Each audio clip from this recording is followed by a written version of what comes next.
की समसंख्या म्हणजे ज्या संख्यांच्या शेवटी 0, 2, 4, 6 किंवा 8 येते, किंवा आणखी एक साधी सोपी व्याख्या काय, तर ज्या संख्यांना 2 ने पूर्ण भाग जातो, 2च्या पटीतल्या संख्या, 2 ने निशेष भाग जाणारी प्रत्येक संख्या ही समसंख्या असतेच. तर मूळ संख्या म्हणजे काय, तर मुळावर उठलेल्या संख्या असं लक्षात ठेवायचं. मुळावर उठलेल्या संख्या म्हणजे नेमकं काय, तर ज्यांचं कोणाशीच पटत नाही अशा संख्या. त्यामुळे 1 ते 100 पर्यंत 74 संयुक्त संख्या, 25 मूळ संख्या, मग 74 आणि 25 झाल्या 99, मग 1 राहते, ती कुठली तरी 1.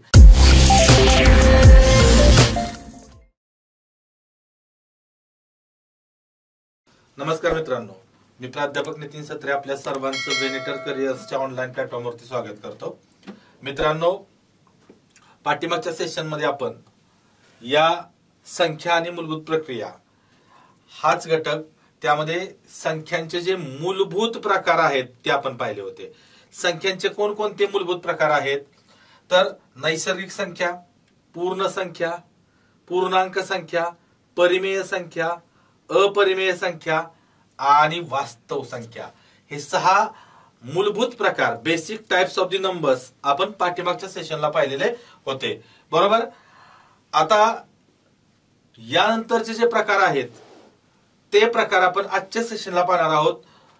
मात्र तत्पूर्वी तुम्ही जर हा आपला चॅनल सबस्क्राईब केला नसेल तर चॅनल सबस्क्राईब करा तुमच्या मित्रांना, कारण या चॅनलवरती जे काही तुम्हाला मटेरियल भेटणार आहे, जे व्हिडिओज, जे कोर्सेस भेटणार आहेत, ते अतिशय महत्वपूर्ण कोर्सेस आहेत. ते तुमच्यासाठी उपयोगी आहेतच, मात्र तुमच्या मित्रांसाठीही ते उपयोगी आहेत. तर तुम्ही चॅनल सबस्क्राईब करा, तुमच्या मित्रांना शेअरही करा, आणि वेळोवेळी नवीन व्हिडिओज या चॅनलवरती पडणार आहेत हे तुम्हाला समजण्यासाठी बेल आयकॉन नक्की दाबा.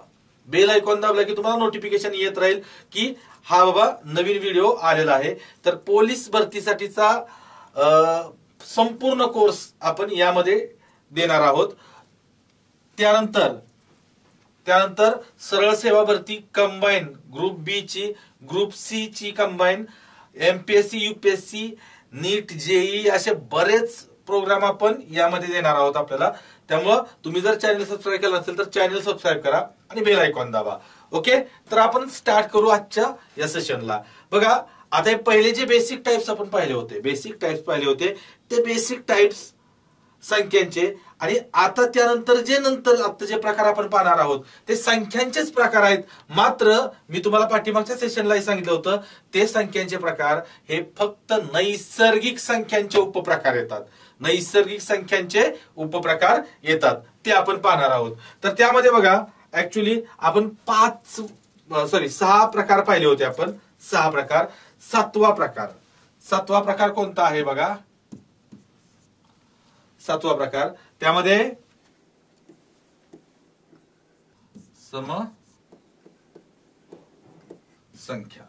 समसंख्या, इव्हन नंबर्स.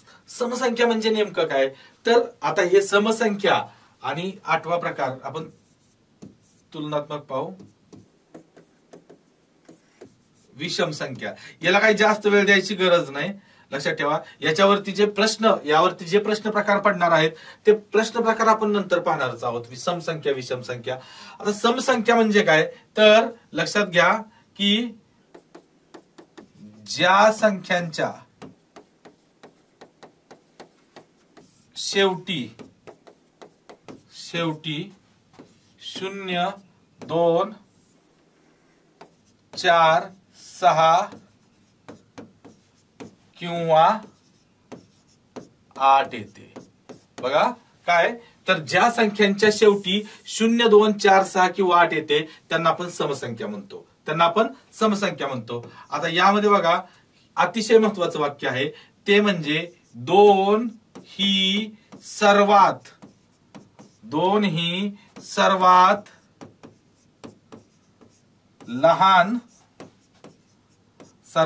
लहान समसंख्या आहे.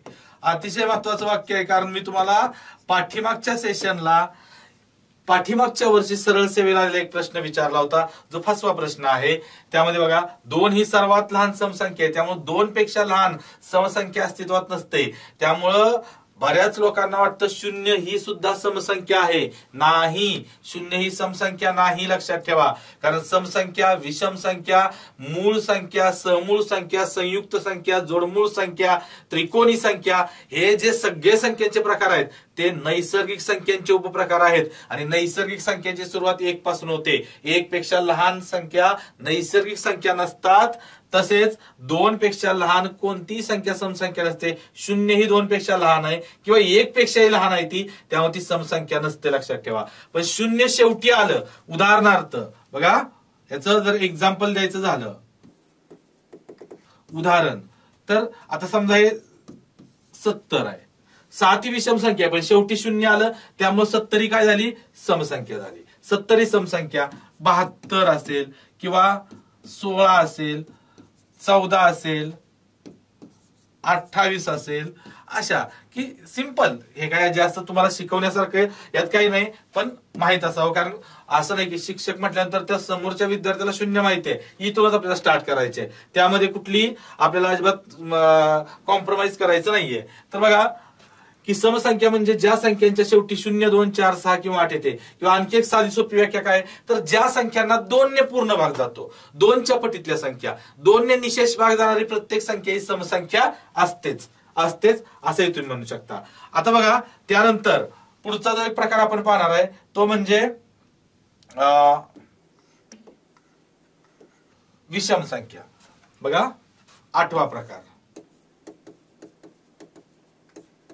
ऑड नंबर्स, विषम संख्या. काय आहे विषम संख्या, तर याची व्याख्या काय, जर तुम्ही समसंख्येसारखीच व्याख्या करायची असेल तर ज्या संख्यांच्या शेवटी 1, 3, 5, 7 किंवा 9 येते. बघा, ज्या संख्यांच्या शेवटी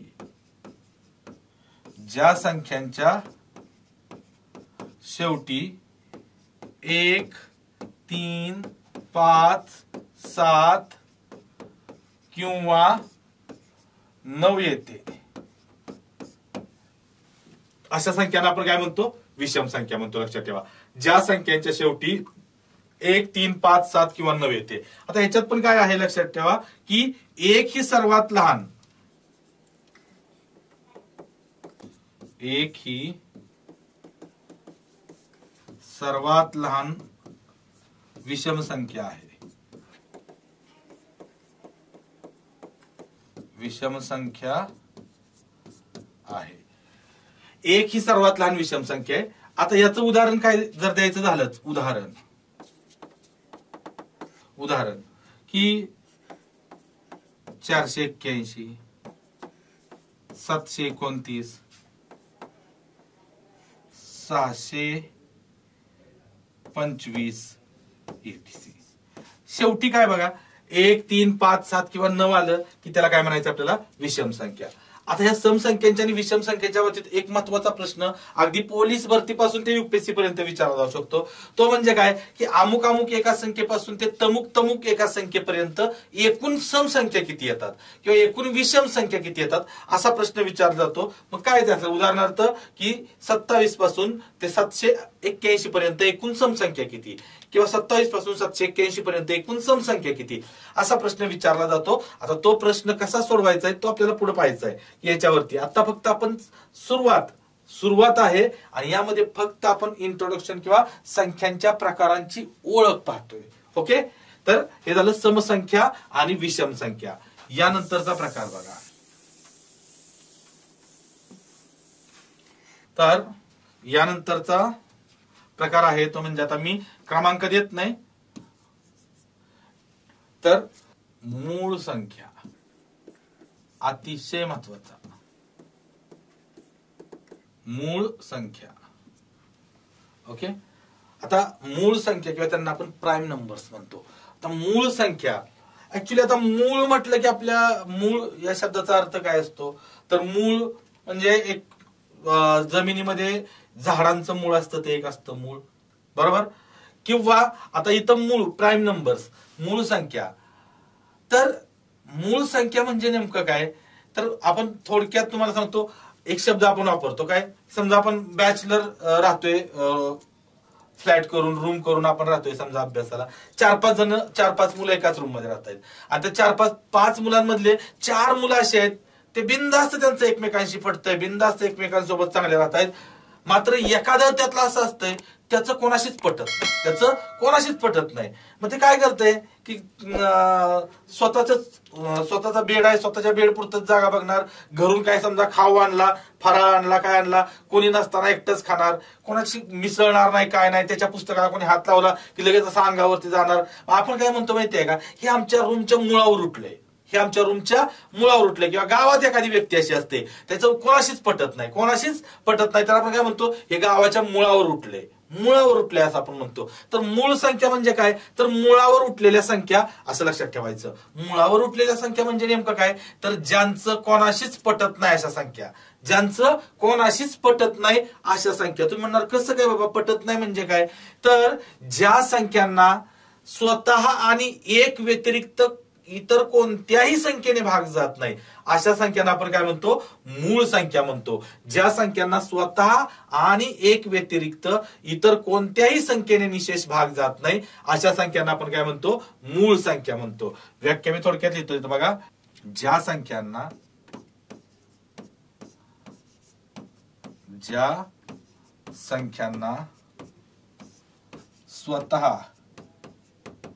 स्वतः आणि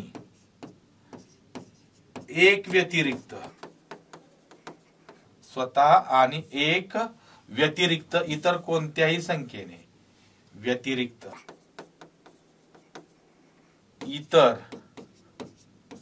इतर कोणत्याही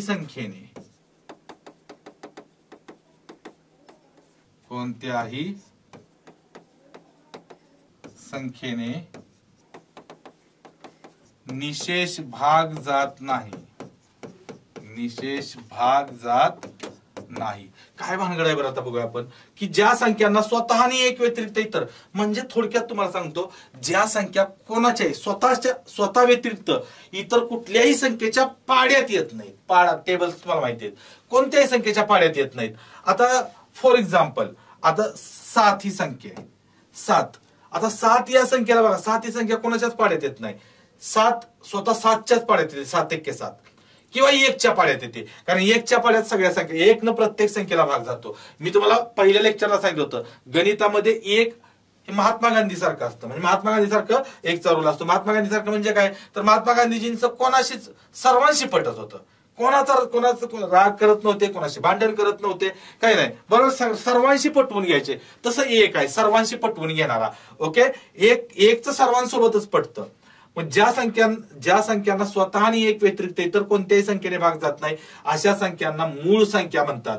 आता ह्या मूळ संख्यांवर बऱ्याच वेळा विचारला गेलेला प्रश्न काय माहितीये का, 1 ते 100 पर्यंत एकूण किती मूळ संख्या आहेत, तर ते सगळ्यांना माहित असतं. 1 ते 100 पर्यंत 25 मूळ संख्या आहेत. किती आहेत, 1 ते 100 पर्यंत एकूण 25 मूळ संख्या आहेत. मग तुम्हाला आता हे सगळ्यांनी पाठ केलं. मला वाटते 2010 साली जी सीईटी झाली होती बघा, तुम्ही त्या ह्याच्यात बघा, 2010च्या डीएडच्या सीईटी मध्ये हा प्रश्न विचारला गेला होता फर्स्ट टाइम. म्हणजे 2010च्या अगोदर विचारला असेल, पण त्यावेळी मी या क्षेत्रात नव्हतो, मी 2010च्या नंतर आलो क्षेत्रात.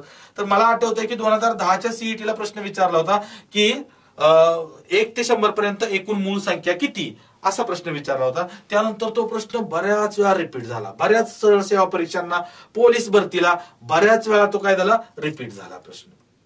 ओके, मग आता त्या प्रश्न काढणाऱ्यांना पण कळलं, समजलं की बाबा रे, की 1 ते 100 पर्यंत एकूण मूळ संख्या किती आहेत असा जर प्रश्न विचारला तर विद्यार्थी लगेच उत्तर देतात. मग त्यांनी थोडा बदल केला की 1 ते 50 पर्यंत एकूण मूळ संख्या किती असा प्रश्न विचारायला सुरुवात केली. आता 1 ते 100 पर्यंत 25 आहेत, तर 1 ते 50 पर्यंत आपण 12.5 म्हणू शकतोय का? 1 ते 100 पर्यंत 25 आहेत, 1 ते 50 पर्यंत निम्म्या, 25च्या निम्म 12.5 म्हणू शकतोय का? नाही. तर 1 ते 50 पर्यंत 15 मूळ संख्या असतात. किती असतात? 15 मूळ संख्या असतात. बर, याचंही उत्तर मुलांनी पाठ करून ठेवलं. मग त्यांनी काय प्रश्न विचारायला सुरुवात केली की बाबा रे, 30 पासून ते 70 पर्यंत असणाऱ्या सर्व मूळ संख्यांची बेरीज किती. आता 30 पासून 70 पर्यंत विचार, किंवा 70 पासून ते 100 पर्यंत, किंवा 50 पासून ते 70, अशा कुठल्याही मूळ संख्या विचारायला त्यांनी सुरुवात केली. मग आता ह्या सगळ्या प्रश्नांवरती एकच उपाय काय, तर तुम्हाला 1 ते 100 पर्यंतच्या सर्व मूळ संख्या माहीत असणं गरजेचं आहे, लक्षात ठेवा. ओके. तर ज्या संख्यांना, आता याच्यात तुम्हाला सांगतो बघा की मूळ संख्या की ज्या संख्यांना कोणत्याही संख्येने भाग जात नाही. आता त्यात आणखी एक महत्वाची गोष्ट म्हणजे काय, तर 2 ही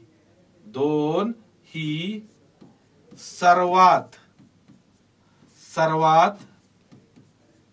लहान मूळ संख्या आहे. हे वाक्य खूप महत्वाचं आहे, लक्षात ठेवा. का महत्वाचं आहे तुम्हाला सांगतो. आता तुम्ही म्हणणार 2 का बरं, 1 का बरं नाही? 1 ला सुद्धा कशानेही भाग जात नाही. 1 ला स्वतः 1नच भाग जातो, 1 व्यतिरिक्त कशानेही भाग जात नाही. तरी सुद्धा 1 ही मूळ संख्या नाही. 1 ही मूळ संख्या नाही. का नाही 1 ही मूळ संख्या? तर लक्षात ठेवा, 1 हा वैशिष्ट्यपूर्ण अंक आहे, जी मूळ संख्याही नसते आणि संयुक्त संख्याही नसते. संयुक्त संख्या काय भानगड आहे ते आपण बघणार आहोत. ह्याच मूळ संख्येनंतर तो प्रकार पाहणार आहोत. तर लक्षात ठेवा, 2 ही सर्वात लहान मूळ संख्या आहे. आता 2च्या बाबतीत आणखी काय वाक्य आहेत महत्वाची. 2 ही सर्वात लहान मूळ संख्या आहे बघा. त्यानंतर 2 ही सर्वात लहान समसंख्या पण आहे. आपण आता समसंख्या पाहिली होती, सर्वात लहान समसंख्या 2च आहे. 2 ही सर्वात लहान मूळ संख्या आहे. 2 ही सर्वात लहान समसंख्याही आहे. त्याचबरोबर 2 ही एकमेव समसंख्या आहे. 2 ही एकमेव समसंख्या आहे जी मूळ संख्या आहे. 2 व्यतिरिक्त कोणतीही समसंख्या मूळ संख्या नसते. कारण 2 व्यतिरिक्त, लक्षात ठेवा, कारण ह्या 2 ला फक्त 2नेच भाग जातो किंवा 1ने भाग जातो, इतर कशालाही भाग जात नाही, त्यामुळे ती मूळ संख्या आहे. आता 2 व्यतिरिक्त कुठलीही समसंख्या घ्या, 4 घ्या, 6 घ्या, 8 घ्या, 10 घ्या, ह्या सर्व कोणत्याही संख्येला कशालाच नाही भाग गेला तर शेवटी 2ने भाग जातोय. त्यामुळं 2 ही एकमेव समसंख्या आहे.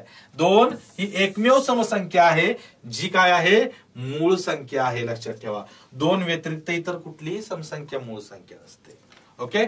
आता बघा अजून एक महत्वाचं वाक्य, ते म्हणजे 1 ते 100 पर्यंत, 1 ते 100 पर्यंत एकूण 25, तर 1 ते 50 पर्यंत, 1 ते 50 पर्यंत एकूण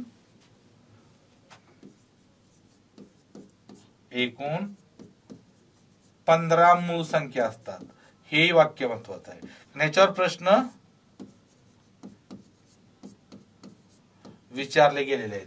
1 ते 100 पर्यंत एकूण 25, तर 1 ते 50 पर्यंत एकूण 15 मूळ संख्या आहेत. कोणकोणत्या मूळ संख्या आहेत तर बघा, याचे उदाहरणच घेतो इथं मी. उदाहरण बघा, 2, 3, 5, 7, 11, 13, 17, 19, 23, 29, 31, 37, 41. 41 ही सुद्धा मूळ संख्या आहे. 41, 43, 47, 53, 59, 61, 67, 71, 73, 79, 83, 89, 97. ह्या 1 ते 100 पर्यंतच्या सर्व मूळ संख्या आहेत, लक्षात घ्या. 1 ते 100 पर्यंतच्या सर्व मूळ संख्या आहेत. आता हे मला माहिती आहे, तुम्ही म्हणणार तू मास्तर आहे बाबा, कॅमेऱ्याच्या समोर उभा आहे, कॅमेऱ्याच्या पाठीमागे कदाचित ह्या लिहिल्या असतील आणि मग त्या बघून तू इथं लिहू शकतोय असं तुम्हाला वाटेल. आता हे बघा, मी मास्तर आहे, माझं काम आहे, मला एवढं माहिती आहे, हे तुम्हाला माहित असणं गरजेचं आहे. का? आता मी जरी बघून तुम्हाला इथं लिहून दिल्या, जरी मी बघून लिहिल्या, तरी मला परीक्षा द्यायची नाही, तुम्हाला परीक्षा द्यायची आहे. त्यामुळे हे तुम्हाला माहित असणं गरजेचं आहे. याच्यावर कुठलाही प्रश्न विचारला जाऊ शकतो. आता बघा किती संख्या झाली आपण बघूया. 1 2 3 4 5 6 7 8 9 10 11 12 13 14 15 16 17 18 19 20 21 22 23 24 आणि 25.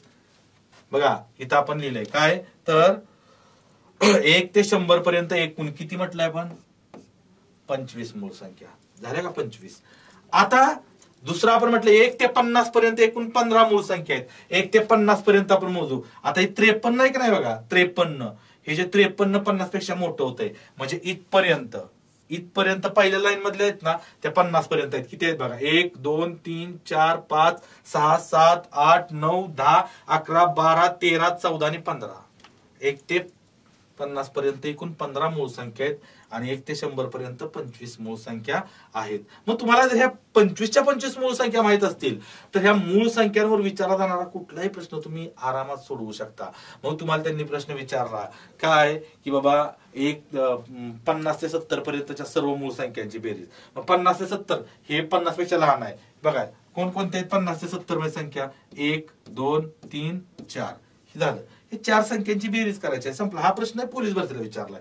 50 ते 70 पर्यंतच्या सर्व मूळ संख्यांची बेरीज करा किंवा सरासरी काढा. एकदा बेरीज करता आली की सरासरी काढता येते. पुढे आपल्याला सरासरी प्रकरण पाहायचंच आहे. ओके मग तुम्हाला कुठलाही प्रश्न किंवा तुम्हाला अजून एक प्रश्न काय विचारला होता की 10 ते 50 पर्यंतच्या 6चा फरक असणाऱ्या मूळ संख्या किती. 6चा फरक.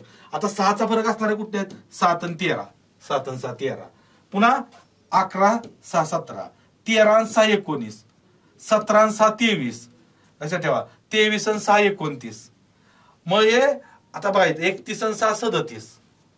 बरोबर नाही हे 40च्या पुढे गेले. आता 31 आणि 6 37. मग हे सगळ्या जोड्या आपल्याला बरं हे कधी तुम्हाला जोड्या लिहिता येतील हे सगळे प्रश्न आपण बघणार आहे. जे परीक्षांना पाठीमागे आलेत ना या प्रकरणावरती प्रत्येक प्रकरणावर परीक्षेला आलेले प्रश्न आपण सगळे पाहणार आहोत. पण त्या अगोदर आपण सगळी थेअरी आपल्याला माहित असली पाहिजे आणि याच्यावर कोणकोणत्या प्रकारचे प्रश्न आहेत ते आपल्याला माहित असलं पाहिजे. तर हा झाला प्रकार. हा महत्वाचा प्रकार आहे लक्षात ठेवा मूळ संख्या. मूळ संख्यांमध्ये काय आहे तर पुन्हा एकदा रिवाइज करूया आपण. मूळ संख्या म्हणजे काय तर ज्या संख्यांना स्वतः आणि एक व्यतिरिक्त इतर कोणत्याही संख्येने निशेष भाग जात नाही अशा संख्यांना मूळ संख्या म्हणतात. बरोबर. 2 ही सर्वात लहान मूळ संख्या आहे. 2 ही सर्वात लहान मूळ संख्या आहे. पण त्यात मी तुम्हाला आणखी एक ऍडिशनल काही वाक्य सांगितली की 2 ही सर्वात लहान मूळ संख्या आहे. 2 ही सर्वात लहान समसंख्या आहे आणि 2 ही एकमेव समसंख्या आहे जी मूळ संख्या आहे. बरोबर. त्यानंतरचं वाक्य काय होतं तर 1 ते 100 पर्यंत एकूण 25 मूळ संख्या आहेत तर 1 ते 50 पर्यंत 15 मूळ संख्या आहेत आणि 1 ते 100 पर्यंतच्या सर्व मूळ संख्या आपण इथं घेतलेल्या आहेत. ओके 1 ते 100 पर्यंतच्या. तुम्ही आता स्क्रीनशॉट सुद्धा काढून घेऊ शकता आणि या लिहून घ्या. पण तुमच्या नोट्स मध्ये असल्या पाहिजेत. तुमच्या नोट्स मध्ये तर असू द्यातच या. ओके तर हे झालं मूळ संख्या. चला पुढचा प्रकार बघू आपण.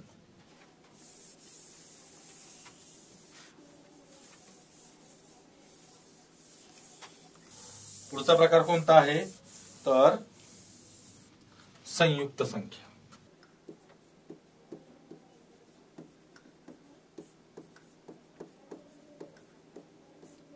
संयुक्त संख्या. आता बघा संयुक्त संख्या म्हणजे काय. आता मूळ संख्या म्हणजे त्यांचं कोणाशी पटत नाही आणि मूळ संख्यांच्या विरुद्ध संख्या म्हणजे संयुक्त संख्या. लक्षात ठेवा.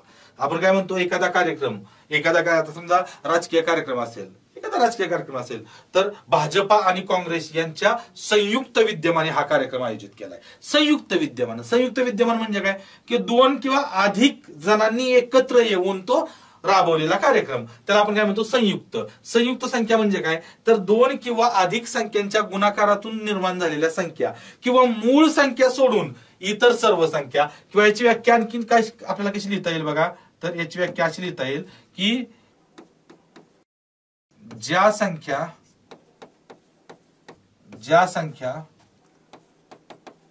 2 किंवा अधिक संख्यांच्या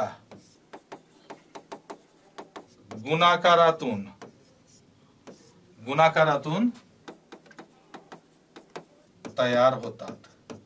बघा किंवा अजून एक इथं थोडक्यात बघा मूळ संख्यांपैकी मूळ संख्यांव्यतिरिक्त संख्या, मूळ संख्यांव्यतिरिक्त संख्या. बघा काय, तर ज्या संख्या दोन किंवा अधिक संख्यांच्या गुणाकारातून तयार होतात. आता बघा, जसं की मगाशी मी म्हटलं होतं, हे 7 ही संख्या दोन किंवा अधिक संख्यांच्या गुणाकारातून तयार होत नाही ना. 7 जसे की आता उदाहरणार्थ 12 घेतली तर 12 ही संख्या 6 गुणिले 2 अशी होऊ शकते, किंवा अजून कशी होऊ शकते 3 गुणिले 4 अशी होऊ शकते, किंवा अजून कशी होऊ शकते तर 3 गुणिले 2 गुणिले 2 अशी. बघा, दोन किंवा अधिक संख्यांच्या गुणाकारातून तयार होते की नाही. म्हणून 12 ही संख्या काय आहे तर लक्षात ठेवा संयुक्त संख्या आहे. 12 ही संख्या काय संयुक्त संख्या आहे. म्हणजे किंवा काय मूळ संख्यांव्यतिरिक्त ज्या संख्या असतात त्या संख्यांना आपण काय म्हणतो संयुक्त संख्या. आता ह्याच्यात प्रश्न विचारतील की सर्वात लहान संयुक्त संख्या कोणती, सर्वात लहान संयुक्त संख्या कोणती, तर लक्षात ठेवा की 4 ही सर्वात लहान संयुक्त संख्या आहे. कारण बघा 2 आणि 3 या दोन्ही मूळ संख्या आहेत, त्यामुळे 4 ही सर्वात लहान संयुक्त संख्या आहे. सर्वात लहान संयुक्त संख्या आहे 4 ही सर्वात लहान संयुक्त संख्या आहे. दुसरं वाक्य आपल्याला काय म्हणता येईल याच्यामध्ये, तर बघा 1 ते 100 पर्यंत, 1 ते 100 पर्यंत एकूण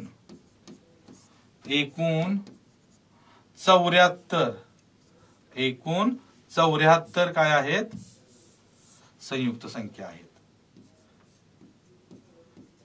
74 संयुक्त संख्या आहेत. 1 ते 100 पर्यंत एकूण 74 संयुक्त संख्या आहेत. ओके, याच्यावरती प्रश्न विचारला जातो. 1 ते 100 पर्यंत 25 मूळ संख्या आहेत आणि 74 संयुक्त संख्या. 25 आणि 74 किती झाल्या 99 झाले की नाही. मग एक संख्या कुठली राहते तर एकच राहते पहिली 1. तर 1 लक्षात ठेवा, इथं आणखीन तेच इथं लिहितो मी. 1 ही मूळ किंवा संयुक्त संख्या नसते. 1 ही मूळ संख्या पण नाही आणि संयुक्त संख्या पण नाही, हे वाक्य नीट लक्षात ठेवा. 1 त्यामुळे 1 ते 100 पर्यंत 74 संयुक्त संख्या, 25 मूळ संख्या, मग 74 आणि 25 झाल्या 99. मग 1 राहते ती कुठली तरी 1. तर 1 ही संख्या आहे ना ती मूळ ही नसते आणि संयुक्त संख्या ही नसते. ओके, हे झालं संयुक्त संख्यांच्या बाबतीत. आता म्हणजे मूळ संख्या झालं संयुक्त संख्या. त्यानंतरचा अजून एक महत्वाचा प्रकार संख्यांचा कोणता तर जोडमूळ संख्या. जोडमूळ संख्या. आता बघा जोडमूळ संख्या त्याच्या नावातच आहे. आता मूळ संख्या आपण पाहिल्या ज्या संख्यांचं इतर कोणत्याही संख्येशी पटत नाही, बरोबर, किंवा ज्या संख्यांना 1 व्यतिरिक्त इतर कोणत्याही संख्येने निशेष भाग जात नाही त्यांना आपण मूळ संख्या म्हणतो. पण जोडमूळ संख्या म्हणजे काय तर जोडीने येणाऱ्या मूळ संख्या. फॉर एक्झाम्पल आता बघा 2 ही मूळ संख्या होते, त्यानंतर 3 आहे, 3 नंतर 5 आहे, 5 नंतर 7 आहे, अशा मूळ संख्या होत्या 2, 3, 5, 7. जोडीने येणाऱ्या आता 2 आणि 3 ह्या सलग येणाऱ्या 2 मूळ संख्या आहेत, पण ह्या जोडमूळ संख्या नाहीत. लक्षात ठेवा ह्या जोडमूळ संख्या नाहीत. आता 3 आणि 5 ह्या पण सलग येणाऱ्या 2 मूळ संख्या आहेत, तर ह्या मात्र जोडमूळ संख्या आहेत. या जोडमूळ संख्या आहेत. तुम्ही म्हणणार मग 2 आणि 3 का नाहीत, 3 आणि 5 आहेत, किंवा 5 आणि 7 या पण आहेत.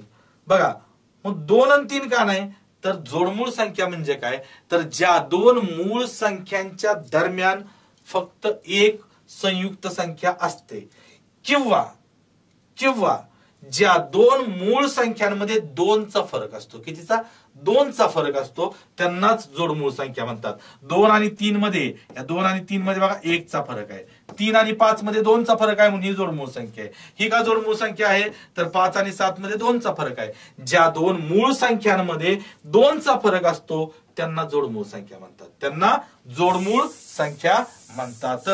काय सिंपल व्याख्या आहे बघा, की ज्या दोन मूळ संख्यांमध्ये दोनचा फरक असतो, त्यांना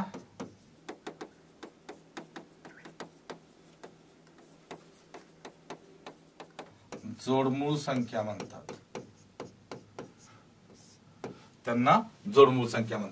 आता याच्यात बघा, लक्षात ठेवा, याच्यात आणखी एक प्रश्न काय विचारलाय पाठीमाग, 1 ते 100 पर्यंत एकूण जोडमूळ संख्या किती, 1 ते 100 पर्यंत एकूण जोडमूळ संख्या किती, असाही प्रश्न विचारलाय. मग 1 ते 100 पर्यंत लक्षात ठेवा जोडमूळ संख्यांच्या 8 जोड्या असतात. काय तर 1 ते 100 पर्यंत, 1 ते 100 पर्यंत जोडमूळ संख्यांच्या 1 ते 100 पर्यंत जोडमूळ संख्यांच्या 8 जोड्या असतात. कोणकोणते 8 जोड्या आहेत ते तुम्हाला माहित असणं गरजेचं आहे.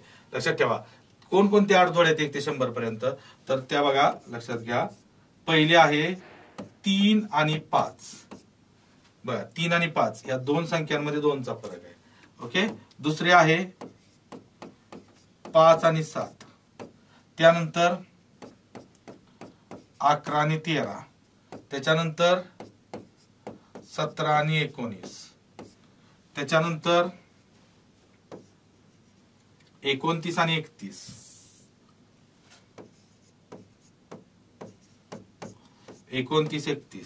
त्याच्यानंतर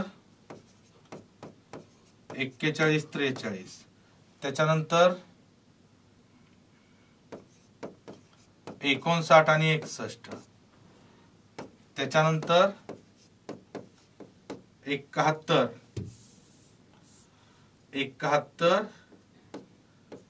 आणि 73. मग असे बघा आपण मूळ संख्येच्या 1 ते 100 पर्यंत 25 लिहिल्या होत्या. ते एक वेळ तुम्ही स्क्रीनशॉट काढून ठेवा, मी सांगितलं होता किंवा तुम्ही तुमच्या नोट्स मध्ये लिहून घेतले असतील. तिथं बघा ह्या संख्या सगळ्या दिसत आहेत का. आणि आपली काय सांगितले, ज्या दोन मूळ संख्यांमध्ये 2चा फरक असतो त्यांना आपण जोडमूळ संख्या म्हणतो. तुम्ही 1 ते 100 पर्यंत बघा 8च जोडमूळ संख्यांच्या जोड्या तुम्हाला मिळतील. तर 1 2 3 4 5 6 7 आणि 8. तर 1 ते 100 पर्यंत जोडमूळ संख्यांच्या किती जोड्या असतात, 8 जोड्या असतात. याच्यावरती पाठीमागे परीक्षेला प्रश्न विचारलेला आहे, हे तुम्हाला माहित असणं गरजेचं आहे. ओके. इथपर्यंत हे जोडमूळ संख्या, या जोडमूळ संख्यापर्यंत आपण आलो. आता याच्यावरच पुढं मूळ संख्या, लक्षात ठेवा संयुक्त संख्या आणि जोडमूळ संख्या हे एकत्र बांधणारा धागा लक्षात ठेवा. आणि यानंतरचा एक प्रकार, यानंतरचा कोणता प्रकार माहित, तर तो जो मूळ संख्याशी रिलेटेड असणारा प्रकार बघा, तो म्हणजे सहमूळ संख्या, को प्राइम नंबर्स.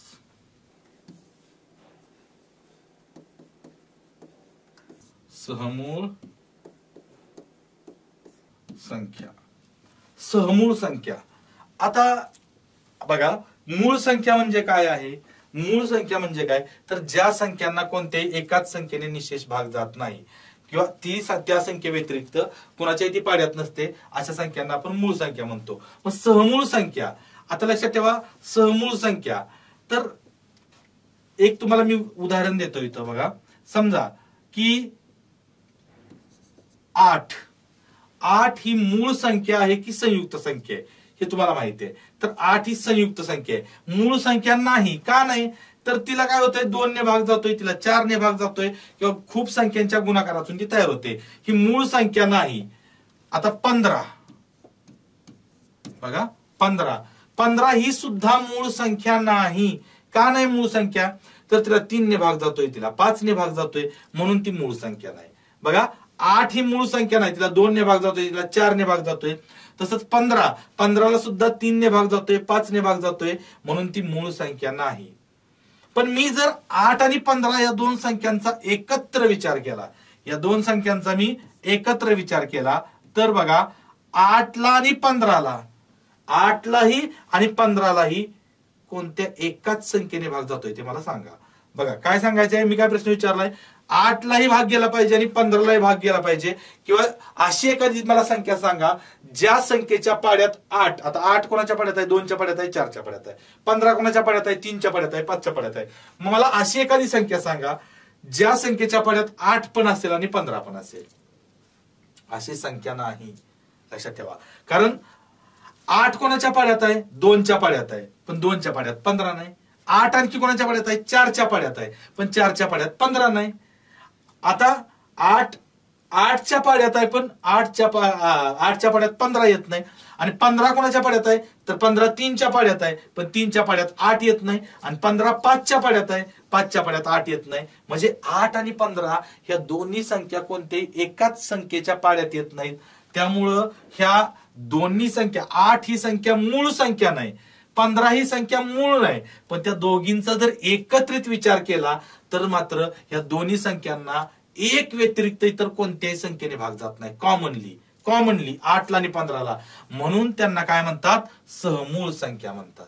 काय म्हणतात, सहमूळ संख्या म्हणतात 8ला आणि 15ला. बघा म्हणजे काय मला म्हणायचे आहे की 8 ही मूळ संख्या नाही, 15 ही मूळ संख्या नाही, पण त्या दोघी जर एकत्र आल्या तर मात्र त्या मूळ संख्येचा गुणधर्म दर्शवतायत, मूळ संख्येचा गुणधर्म दर्शवतायत. म्हणून त्यांना सहमूळ संख्या म्हणतात. सहचा अर्थ काय, तर लक्षात ठेवा, सहचा अर्थ काय, सोबत.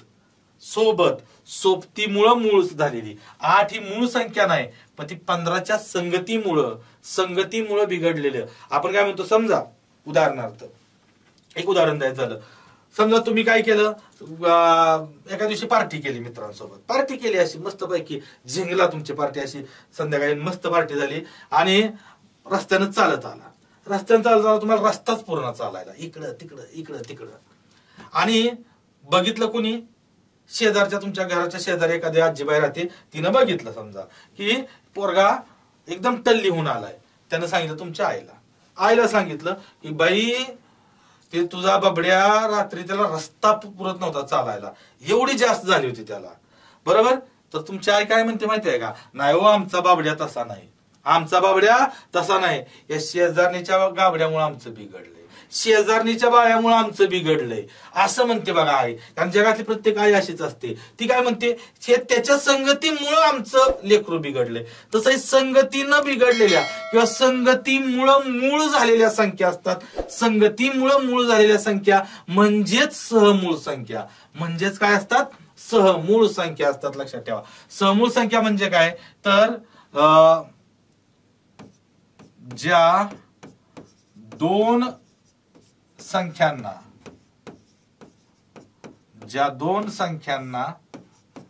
एक व्यतिरिक्त इतर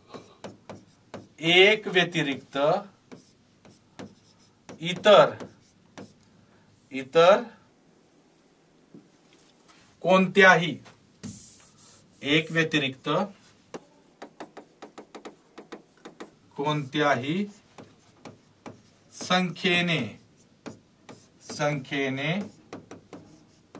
निशेष भाग जात नाही. ज्या दोन संख्यांना एक व्यतिरिक्त इतर कोणत्याही संख्येने निशेष भाग जात नाही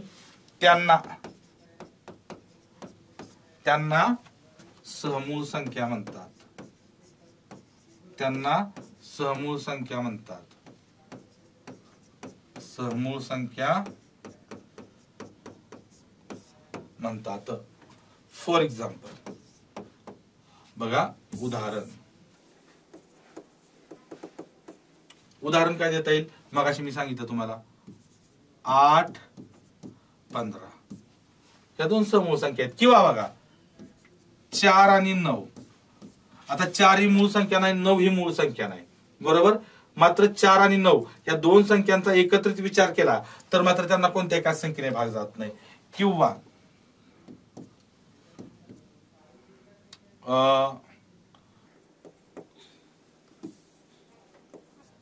20, 21. 20 ला आणि 21 ला सुद्धा कोणत्या एकाच संख्येने भाग जात नाही. इथं मी आवर्जून या संख्या घेतोय बघा, किंवा 25, 27. 25 ला 27 ला कोणत्या एकाच संख्ये निशेष भाग जात नाही. मी वेगवेगळ्या संख्या इथं घेतलेत बघा. आता त्यातला जे हे 2 उदाहरणं मी घेतलेली आहेत, या 2 उदाहरणांवरून आणखी एक गोष्ट किंवा ह्या 2 उदाहरणांवरून एक गोष्ट कायम लक्षात ठेवा. काय फिक्स होतं तर 20 आणि 21 या क्रमवार संख्या आहेत, क्रमवार नैसर्गिक संख्या आहेत. नैसर्गिक संख्या कसल्या आहेत? क्रमाने येणाऱ्या नैसर्गिक संख्या आहेत. तर क्रमवार नैसर्गिक संख्या, जगातल्या कुठल्याही 2 क्रमवार नैसर्गिक संख्या नेहमी समूळ संख्या असतात. कायम लक्षात ठेवा. बघा, क्रमाने येणाऱ्या 2 नैसर्गिक संख्या, जगातल्या कुठल्याही 2 क्रमवार नैसर्गिक संख्या या समूळ संख्यात असतात. मग 10, 11 असेल, 11, 12 असेल, 15, 16 असेल, 20, 21 असेल, 27, 28 असेल, 35, 36 असेल, 112, 113 असेल, कुठल्याही 2 क्रमवार नैसर्गिक संख्या या काय असतात? समूळ संख्या असतात. ओके, म्हणजे हे एक वाक्य बघा. महत्वाचा पॉइंट आपल्याला एक काय भेटला इथं की कोणत्याही 2 क्रमवार नैसर्गिक संख्या, कोणत्याही 2 क्रमवार नैसर्गिक संख्या नेहमी कोणत्याही 2 क्रमवार नैसर्गिक संख्या नेहमी काय असतात? सहमूळ असतात.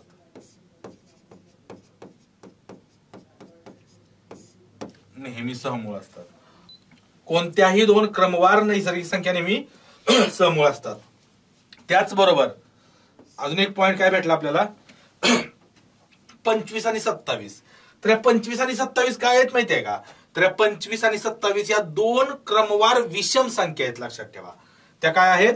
2 क्रमवार विषम संख्या आहेत. 25 विषम संख्या आहे, 27 विषम संख्या आहे. ह्याच्यावर दुसरा पॉइंट आपल्याला तयार होतोय, कोणत्याही 2 क्रमवार विषम संख्या नेहमी समूळ संख्या असतात. मग कोणत्याही 2 क्रमवार विषम संख्या घ्या. मग त्या तुम्ही 25, 27 घेतल्या, 35, 37 घ्या, त्यानंतर तुम्ही 45, 47 घ्या, त्याच्यानंतर तुम्ही 57, 59 घ्या. कुठल्याही 2 क्रमवार विषम संख्या घ्या, क्रमाने येणाऱ्या 2 विषम संख्या नेहमी काय असतात? समूळ संख्या असतात. बघा, कोणत्याही 2 क्रमवार विषम संख्या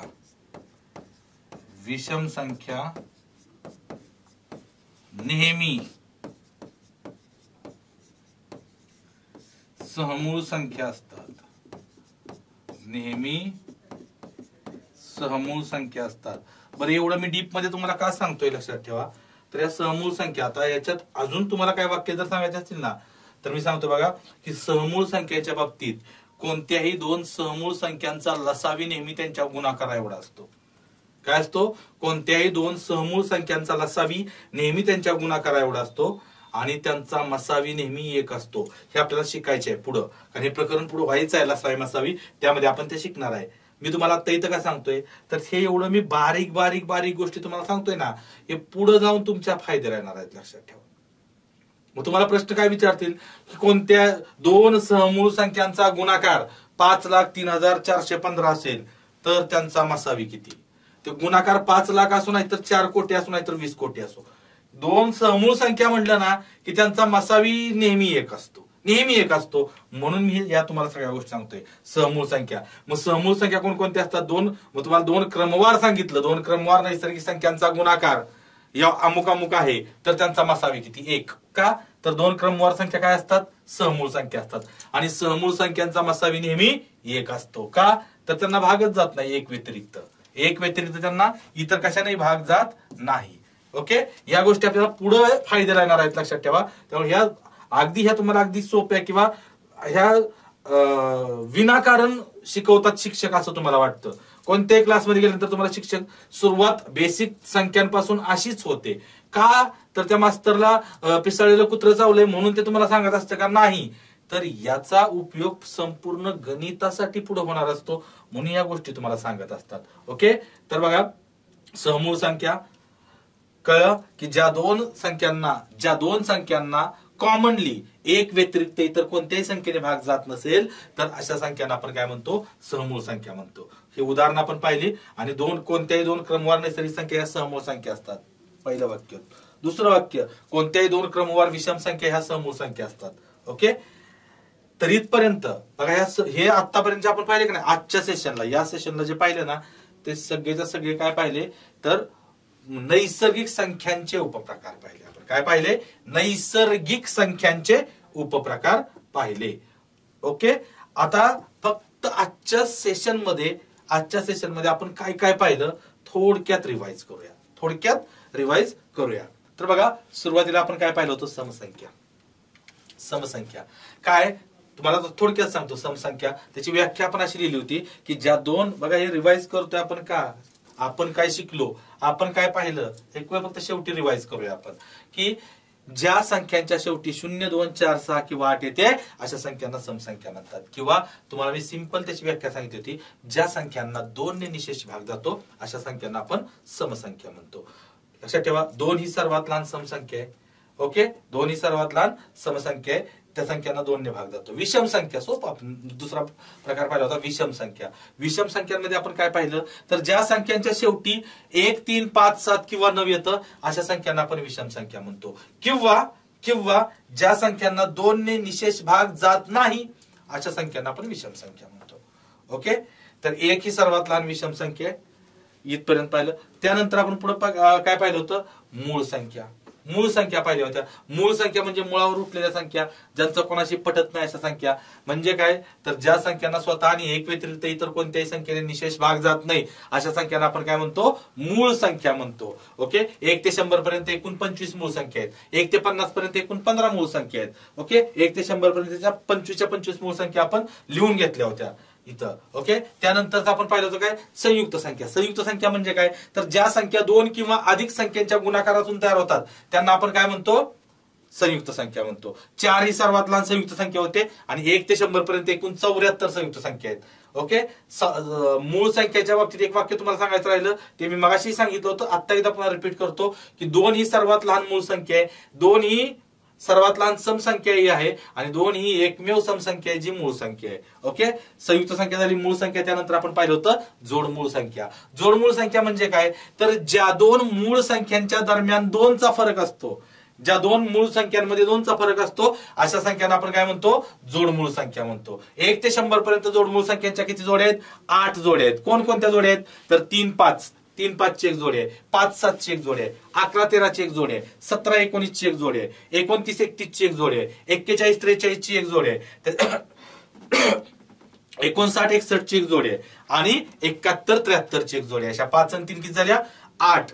ओके, 8 जोड्या आहेत 1 ते 100 पर्यंत जोडमूळ. आणि शेवटचे आपण पाहिलं ते सहमूळ संख्या म्हणजे काय, सोबतीनं बिघडलेल्या संख्या. संगतीमुळे मूळ संख्येचा गुणधर्म दाखवणाऱ्या संख्या. बघा 25 ही मूळ संख्या नाही कारण 25 ला 5 ने भाग जातोय. 27 सुद्धा मूळ संख्या नाही कारण 27 ला 3 ने भाग जातोय, 9 ने भाग जातोय. पण 25 आणि 27 या दोन संख्यांचा एकत्रित विचार केला तर त्या दोन संख्यांना एक व्यतिरिक्त दोघांना कॉमनली एकत्र कोणत्याही संख्येने भाग जात नाही. म्हणजे ह्या दोन संख्यांना एकत्र घेतलं आपण की त्या मूळ संख्येचा गुणधर्म दर्शवत आहेत, म्हणून त्यांना सहमूळ संख्या आपण म्हणतो. को प्राईम नंबर्स किंवा संगतीमुळे मूळ झालेल्या संख्या. ओके, तर अशा पद्धतीने आपण आजच्या सेशन मध्ये नैसर्गिक संख्यांचे उपप्रकार पाहिलेले आहेत. ओके, आता पुढच्या सेशनला आपण काय पाहणार आहोत थोडक्यात सांगतो. तर त्रिकोणी संख्या त्याच्यावरती बऱ्याच वेळा पोलीस भरतीला प्रश्न विचारला जातो. त्रिकोणी संख्या घटक थोडा मोठा आहे समजावायला, त्याच्यावरती प्रश्न विचारले जातात, वेगवेगळ्या प्रकारचे कॅल्क्युलेशन्स करावे लागतात. त्यामुळे त्रिकोणी संख्या हा जो घटक आहे तो घटक आपण पुढच्या सेशनला पाहणार आहोत. पण मी पुन्हा एकदा तुम्हाला सांगतो, हा चॅनल जो युट्यूब चॅनल आहे तो फक्त तुमच्यासाठी, आपल्या सर्वांचा चॅनल आहे, तो फक्त तुमच्यासाठी बनवलाय. लक्षात ठेवा, तुम्हाला घरी बसून सगळ्या सोयी सुविधा, इथलं पुण्यातल्या चांगल्या शिक्षकांचं मार्गदर्शन तुम्हाला घर बसल्या मिळावं म्हणून सुरू केलेला हा वेनेटरचा उपक्रम आहे. त्यामुळं हा चॅनल तुम्ही जास्तीत जास्त शेअर करा. ओके, याच्यावरचे व्हिडिओ तुम्ही स्वतः सबस्क्राईब केला नसेल तर सबस्क्राईब करा, शेअर करा, लाईक करा. जे जे तुम्हाला करता येईल ते करा. तुमच्या मित्रांपर्यंत जे गरजवंत मित्र आहेत तुमचे, अभ्यास करतायत, मनापासून त्यांची इच्छा आहे की बाबा अरे मला पोलीस व्हायचंय, मला अधिकारी व्हायचंय, हे मनापासून इच्छा आहे पण योग्य मार्गदर्शन मिळत नाही, अशा प्रत्येक मित्रापर्यंत तुम्ही हा चॅनल पोहोचवा. ओके, तर आजच्या सेशन मध्ये आपण इथंच थांबूया. धन्यवाद.